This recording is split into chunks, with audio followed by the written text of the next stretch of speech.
I was standing in my own kitchen when my son-in-law's hand slipped into the drawer where I keep the spare key to my workshop, and he didn't know I was watching him from the hallway mirror. He thought I was still at my cardiologist appointment on the other side of Portland. He thought the house was empty. He thought he had all the time in the world. He was wrong about all three things. My name is Lawrence. I am 67 years old. I spent 38 years as a forensic accountant for the federal government, and if there is one thing that career taught me, it is this.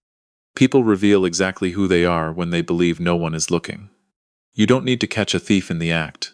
You just need to be patient enough to let them show you their hands. My late wife, Helen, used to say I was the only man she'd ever met who could smell a lie from across a crowded room. She wasn't wrong, but even I couldn't have predicted what our daughter Diane would drag into our family 4 years ago when she brought home Derek Coulter. Let me take you back to the beginning because this story doesn't start with the key. It starts with a handshake. Diane was 31 when she met Derek at a marketing conference in Seattle. She called me on a Sunday evening, which was unusual because Diane always texted. When she called, it meant something had shifted in her world. Her voice had that breathless, floating quality that I recognized instantly. I had heard it exactly once before, when she was 17 and convinced she was in love with a boy from her AP chemistry class. She told me his name was Derek Coulter. She told me he was charming and driven, and that he had this way of making every room feel like it was built specifically for him. She laughed when she said it, like she knew it sounded over the top but couldn't help herself. I told her to bring him to Sunday dinner. The first thing I noticed about Derek Coulter was his shoes. They were expensive. Not moderately expensive, aggressively expensive. The kind of shoes a man buys specifically so other men will notice them. I registered that before I registered his face. His face was open and pleasant and practiced. He shook my hand with both of his, covering my knuckles with his left palm in that way politicians do, the grip that signals warmth while asserting control. He called me sir, which I appreciated until I realized he said it the way some people say please, not out of habit or respect but as a calculated softener. He sat at my kitchen table and ate Helen's recipe for pot roast and complimented the house 3 times inside the first 20 minutes. Not the photographs, not the garden, the house. He mentioned the square footage unprompted. He asked whether the property was in a flood zone. He wanted to know if the detached workshop out back was on the original deed. Diane was glowing. She couldn't see it. I set my fork down and looked across the table at my daughter's face. The same face I had watched grow from a red-faced, furious infant into this remarkable woman sitting across from me. And I felt something cold settle in my chest. I didn't say a word. Helen had passed from pancreatic cancer 3 years earlier, 18 months after her diagnosis. She was a librarian for 32 years. She wore the same pearl earrings every day. She drove the same Subaru for 11 years and refused to replace it until the transmission gave out on Route 26 on a Tuesday afternoon. She was the most quietly disciplined person I have ever known in my life. What most people didn't know, what Diane didn't fully understand until later, was that Helen had spent the last year of her life doing what she always did when confronted with a problem. She prepared. She sat with our estate attorney, a sharp woman named Margaret, who I had trusted for nearly 2 decades, and she restructured everything. The house in Portland, the workshop and the half-acre lot. The municipal bond portfolio she had patiently assembled over 30 years of living below our means. Her own mother's life insurance payout, which she had never touched, which had quietly tripled in a conservative index fund since 1987. All of it placed inside a revocable living trust with precise language and airtight successor trustee provisions. Helen looked at me from her hospital bed 3 weeks before the end and said, "Lawrence, I have watched you catch people for 4 decades. I need you to promise me you will catch them for 1 more. I promised her. The trust was worth $1.9 million. Diane was the sole beneficiary, but she had no access to the principal until she turned 45, or until she had been continuously married to the same person for a minimum of 7 years, whichever came first. She was 31. She had 14 years on the clock, or the long road of a proven marriage. Helen had designed it that way deliberately. She told Margaret she wanted Diane to choose love before she ever saw the money. Diane knew the trust existed. She did not know the details. I had kept that promise too. Derek Coulter asked me about my retirement portfolio on their 3rd visit. We were sitting on the back porch after dinner. Diane had gone inside to help her aunt clear the table. It was just the 2 of us a summer evening, the kind of Pacific Northwest dusk that looks painted. Derek leaned back in his chair with his beer and said, very casually, that he had heard forensic accountants at the federal level had exceptional retirement packages. He said he was just curious about long-term financial planning. He said he was trying to be responsible. I smiled. I told him federal pensions were a labyrinth not worth navigating at a dinner party. He pushed twice more before Diane came back outside. I counted. 6 months later they were engaged. I called Margaret the next morning. I want everything reviewed, I told her. Every clause, every contingency. I want the trust language tightened until it is airtight at every seam. Margaret asked me why. I told her I wasn't being paranoid. I told her I was honoring a promise. She tightened everything. When Diane told me about the engagement, her voice had that same floating quality, but there was something underneath it now, a slight hesitation. I asked her if she was happy, and she said yes too quickly, the way people do when they've been rehearsing the answer. I asked if she wanted a prenuptial agreement. The air changed instantly. She told me Derek had actually brought it up himself. She told me he had said it was just smart planning. She said this like it was evidence of his character. I thought about a man who mentions prenuptial agreements before the ring is even sized, and I nodded slowly and said that sounded very mature. What I didn't tell her was that I had already asked Margaret to prepare one. My version. The one that specifically ring-fenced Helen's trust from any marital asset claim under Oregon law. The one that would make a family court judge's job very simple. My attorney called Derek's attorney. There were negotiations. Derek called me one evening and said he wanted to have a man-to-man conversation, which is usually what men say when they want to pressure another man without witnesses. He said the language in my proposed prenup felt adversarial. He said he loved Diane more than anything. He said the financial restrictions felt like I didn't trust him. I told him the trust had been established by my late wife before he ever entered the picture. I told him the document wasn't about him. I told him the language was about honoring Helen's specific instructions. He signed it. He was quiet about it. He signed it with the energy of a man who was making a calculation, not a concession. The wedding was in October. It was beautiful in the way that expensive, carefully curated events are beautiful. Every detail correct. Nothing spontaneous, nothing real. Diane wore Helen's grandmother's pearl earrings. That part was real. That part nearly broke me at the altar. Derek's speech at the reception mentioned my house twice. I was not the only one who noticed. They settled into an apartment in the Pearl District. Derek worked in brand consulting, which, as far as I could tell, meant he attended meetings, generated decks full of words like synergy and disruption, and built companies for the privilege. He made decent money, not exceptional. Not enough to explain the lifestyle he was quietly constructing around my daughter. Within 8 months, Diane called me to say she was thinking about cashing out her own 401k to invest in a real estate venture Derek had identified. I asked her to send me the prospectus. She said Derek hadn't formalized it yet. I asked her how much money they were discussing. She paused and said it wasn't finalized. I told her not to touch a dollar until I had reviewed everything in writing.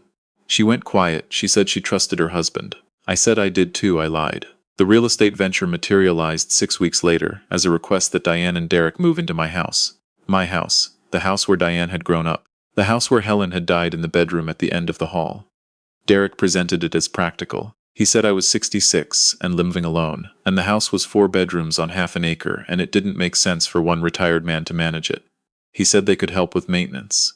He said it would save them money while they invested in their future. He said the word future while looking at the workshop out back. I told them no. I told Diane I valued my privacy and my routines and that I wasn't ready to share my space. I was gentle about it. I was warm. I said maybe we could revisit it in a year.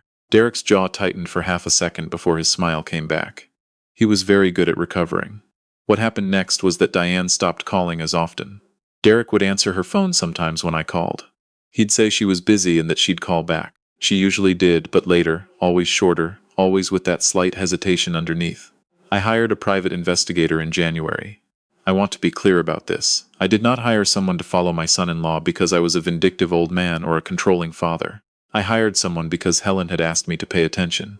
And every instinct I had developed across 38 years of federal work was screaming that something was structurally wrong. When you spend 4 decades analyzing financial fraud, you stop ignoring the feeling. The feeling is almost never wrong. What came back 6 weeks later was not what I had expected. It was worse. Derek Coulter had filed for a sole proprietor LLC in his name 9 months earlier, 6 weeks after the wedding. The business was listed as a property development and asset management company. He had no active clients, no registered projects, no revenue.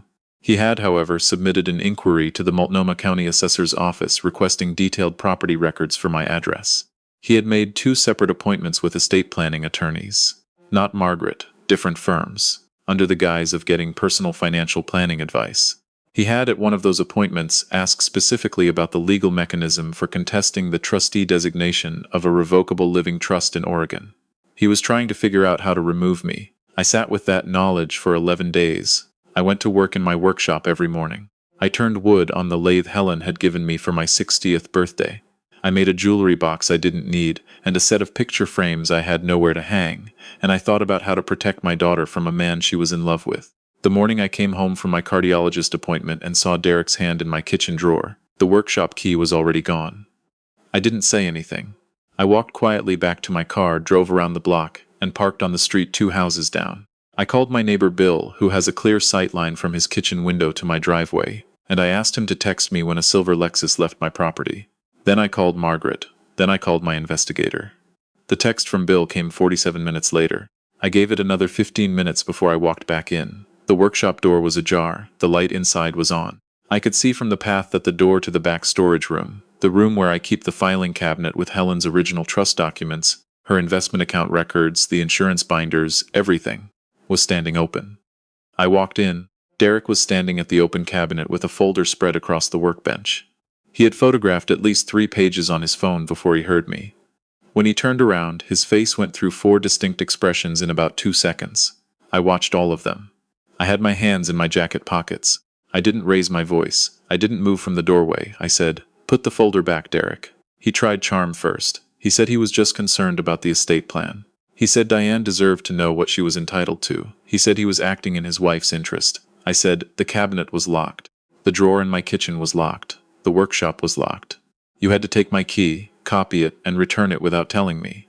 Which part of that is acting in my daughter's interest?" He shifted to wounded. He said I had never given him a fair chance. He said I had treated him like a suspect since the day they met. He said Diane knew I had never accepted him and that my behavior was damaging their marriage. I said I called the non-emergency police line before I walked back in. An officer is on the way to take a report. I suggest you set your phone on the workbench face up before he arrives. The color left his face. This is the part the other story gets wrong, in my opinion. Righteous silence is satisfying in a movie. In real life, when someone is standing in your dead wife's workshop with your private financial documents spread across the workbench, you call the police. You document everything. You do not perform quiet dignity. You build a record. Derek set his phone on the workbench. The officer who came was a young man named Reyes, who took everything seriously, asked clear questions, and photographed the scene, including the open cabinet and the documents and the copy of my key that was still in Derek's jacket pocket. Derek said very little. He had switched from wounded to calculating, which was the most honest I had ever seen him. I did not call Diane that night. I let Derek go home and do that himself. She called me at 10:43 p.m. She was crying and furious, and she said I had humiliated her husband in their own family. I let her talk. I did not defend myself. When she was finished, I said, "Come to the house tomorrow morning. Come alone. I need to show you something." She came at 9 o'clock. She looked like she hadn't slept. I made coffee. We sat at the kitchen table, the same table where Derek had eaten pot roast, and asked about flood zones and square footage 4 years ago. I slid the investigator's report across to her without saying anything. I want you to understand what it felt like to watch my daughter read that document. I have sat across from federal suspects in interrogation rooms. I have watched career criminals process information. I have never watched anything as difficult as watching Diane's face change page by page as she understood what her husband had been building around her. She got very still. That is what real shock looks like. Not tears, not shouting. Just stillness. She turned to the page about the LLC.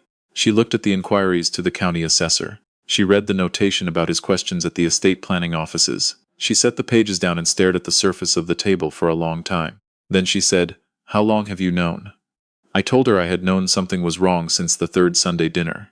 I told her I had been building a record since January. I told her I was sorry I hadn't found a way to show her sooner, and I meant that. She asked me if her mother had known this would happen. I got up from the table and went to the workshop. I came back with a sealed envelope that had been in the back of that filing cabinet for 3 years. Behind the folder Derek had been photographing. Helen's handwriting on the front. Diane's full name in blue ink in the careful cursive she used for things that mattered. I set it on the table and told her, "Your mother wrote this 2 weeks before she died. She told me to keep it until Diane was in real danger. I thought I was protecting you by keeping it. I think I was wrong." Diane picked up the envelope. Her hands were steadier than I expected. She broke the seal and read it alone. I walked out to the back porch and looked at the workshop and the maple tree at the edge of the yard, and the gray Portland sky, and I thought about Helen sitting at our kitchen table, with a legal pad and a cup of cold coffee. working through the language the way she did everything, carefully and without drama, solving a problem that hadn't happened yet. When Diane came back to the door, her eyes were red but her face was settled. She had the look of someone who had just reoriented to true north after years of drifting.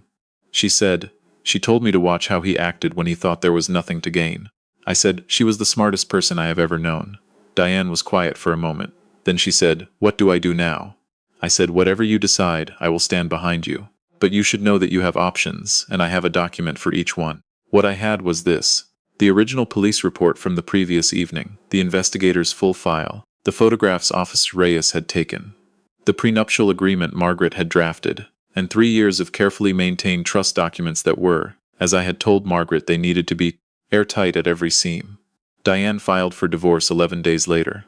Derek's attorney contacted Margaret immediately. They wanted to challenge the prenuptial agreement on the grounds that it had been signed under duress. Margaret forwarded me the letter with a note that said, simply, they're going to try. I wrote back and said, let them. They subpoenaed my records. We gave them everything, because everything we had made Derek's position worse. The LLC with no revenue, the county assessor inquiries, the recorded appointment at the estate planning office where Derek had specifically asked about removing a trustee, the police report from my workshop, the photographs of my private documents spread across my workbench. Derek's attorney reviewed the full package and called Margaret the following Tuesday. The prenuptial agreement stood. The trust was untouchable. Derek Coulter walked out of my daughter's life with the furniture he had personally paid for and a 2019 vehicle he was still financing. He sent me one text message after the settlement. It said, you planned this from the start. I texted back 3 words. Helen planned it. I didn't hear from him again. The divorce was final in 5 months. Oregon is not a slow state when both parties have attorneys, and the math is clear. Diane spent the first month after the settlement at a rental cabin on the coast with her 2 closest friends. She came back looking like herself again in a way I hadn't seen since before the wedding. Not happier exactly, realer. The floating quality was gone from her voice and something more solid had replaced it. She came to Sunday dinner the week she got back. She helped me make Helen's pot roast recipe. She knew it by heart because Helen had made her write it out by hand 3 times growing up. She said that was how you learned something, not by watching but by doing. After dinner we sat on the back porch, same porch where Derek had asked about federal pension packages on a summer evening that felt like 100 years ago. Diane said, Dad, I want to understand the trust, all of it. Can you walk me through what Mom built? So I did. We sat out there until the sun went down and I told her everything Helen had put in place. The municipal bonds, the index fund, the language protecting the principal, the reason for the age provision, the reason for the marriage duration clause. I told her what Helen had said in the hospital. I told her the promise I had made. Diane listened without interrupting, which is something she has done since she was small. She takes things in fully before she responds. It is one of the ways she is most like her mother. When I finished, she said, she was protecting me from myself. I said, she was protecting your future self, the one you'd grow into. She believed in that person even when she wouldn't get to meet her. Diane was quiet for a long time. The Portland evening came in slow, the way it does in early fall, the air cooling and the sky going the color of old pewter. Then she said, I'm going to be okay, Dad. I said, I know, I've always known that. I still go out to the workshop every morning. The filing cabinet is still there, still locked, and I've changed the combination since last January. The key to the workshop lives on my person now, not in a kitchen drawer.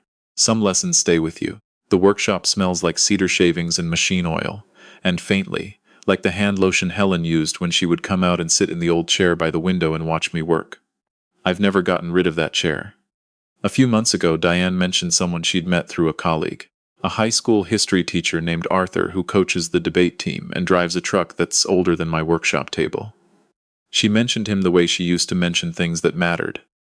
Carefully, like she was testing the weight of it in her own hands before sharing it. She didn't ask me what I thought. She just mentioned him. The next time she came for Sunday dinner, she brought him. Arthur shook my hand once firmly and let go. He looked at the photographs on the mantelpiece and asked about the one of Diane at her high school graduation, because he said she looked like she just heard a joke she refused to let herself laugh at. He was right. She had. Her uncle had whispered something completely inappropriate during the recessional, and she had held it together by pure willpower. I told him the story. He laughed from the gut, the kind of laugh that doesn't perform anything. After dinner, Diane and I were in the kitchen, and Arthur was on the back porch looking out at the workshop and the yard and the maple tree. He didn't ask about square footage. He didn't ask about deed lines or property taxes or investment portfolios. He just stood out there with his hands in his jacket pockets and looked at the garden like a man who was comfortable being somewhere without needing to own it. I watched him through the window for a moment. Then I went back to washing the dishes. Helen's trust is still locked in that cabinet in the workshop. It will be there until Diane turns 45, or until she has been continuously married for 7 years, whichever comes first. It isn't a countdown anymore. It's just a room full of careful love, preserved in legal language, waiting to be received when the time is right. I think about leaving my own letter sometimes.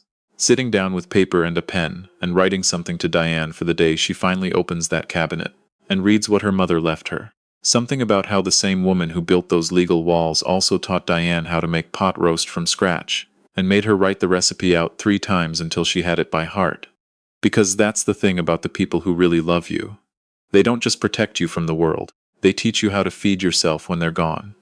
I haven't written the letter yet, but I keep the pen on my desk, right next to her photograph, where I can see it every morning when I go out to start the day. That feels like enough for now.